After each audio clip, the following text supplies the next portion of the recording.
Assalamualaikum warahmatullahi wabarakatuh. Salam sejahtera bagi kita semua. Salam Om Swastiastu, Namo Buddhaya, dan salam kebajikan. Pertama, perkenalkan, saya Halman dari kelas 12 IPS 2. Dan kesempatan kali ini kita akan membahas tentang faktor dan zona interaksi desa dan kota. Sebelum masuk ke materi utama, kita harus tahu dulu nih interaksi itu apa.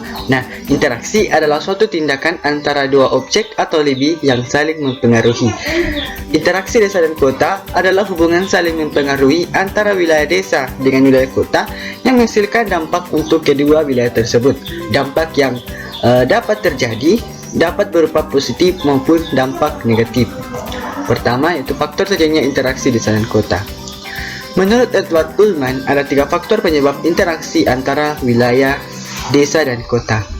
Yang pertama adalah region komplementari atau wilayah saling melengkapi.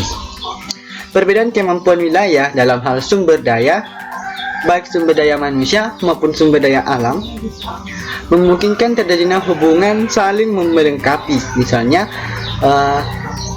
wilayah A surplus sumber daya A, tetapi minum sumber daya B. Kondisi tersebut akan memicu terjadinya interaksi antara kedua wilayah dalam bentuk saling melengkapi, di mana wilayah A akan memberikan atau mentransfer kelebihan sumber daya B ke wilayah A, dan begitu pun sebaliknya. Selanjutnya adalah interventing opportunity atau kesempatan intervensi. Kesempatan untuk saling berintervensi adalah suatu kemungkinan adanya perantara yang dapat menghambat intervensi antar wilayah. Contohnya, antara wilayah A dan wilayah B akan terjadi hubungan saling melengkapi karena keduanya memiliki surplus untuk sumber daya tertentu yang dibutuhkan.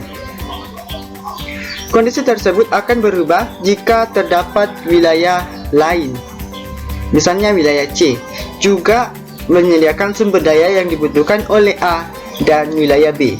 Interaksi antara wilayah A dan wilayah B menjadi terhambat atau lemah karena adanya wilayah C menjadi alternatif pengganti. Yang ketiga adalah spatial transferability atau kemudahan perpindahan ruang. Kalau kamu lihat faktor sebelumnya, kamu penasaran nggak sih kenapa wilayah A dan wilayah B nggak saling dukung aja? Kenapa harus ada wilayah ketiga sih di antara mereka? Jawabannya karena faktor ini. Jadi kemudahan perpindahan barang atau jasa pada suatu wilayah sangat mempengaruhi. Kemudian ini bisa berupa jarak yang lebih dekat atau biaya yang lebih murah dan aksesibilitas yang lebih mudah ke wilayah tersebut. Simpelnya, karena jarak wilayah A lebih dekat ke wilayah C dibanding ke wilayah B, akhirnya wilayah A lebih pilih berinteraksi dengan wilayah C. Walaupun wilayah B dan wilayah C sama-sama mendukung atau bisa mensuplai wilayah A, yang terpilih tetaplah yang paling banyak menawarkan kemudahan buat wilayah A. Selanjutnya ada zona interaksi desa dan kota. Zona interaksi itu merupakan ruang atau lokasi tempat berlangsungnya hubungan timbal balik antar objek. Pertama, zona interaksi desa dan desa.